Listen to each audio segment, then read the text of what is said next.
Sa mundo ng tennis, pasok na sa quarterfinals ng ICLEI Open ang Filipina tennis star na si Alex Ayala. Bilang top seed sa torneo, tinalo ni Ayala ang pambato ng Switzerland sa round of 16.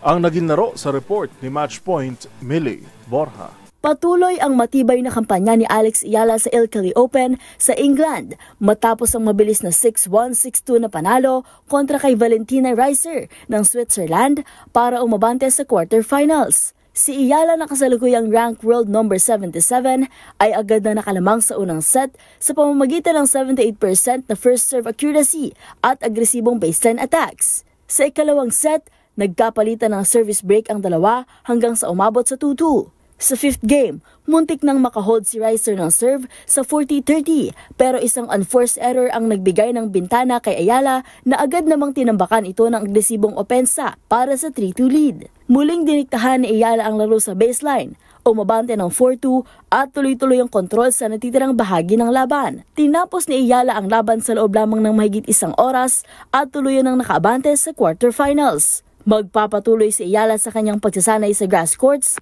habang hinihintay ang susunod na makakalaban para sa semifinal spot. At yan ang mga latest updates sa mundo ng sports.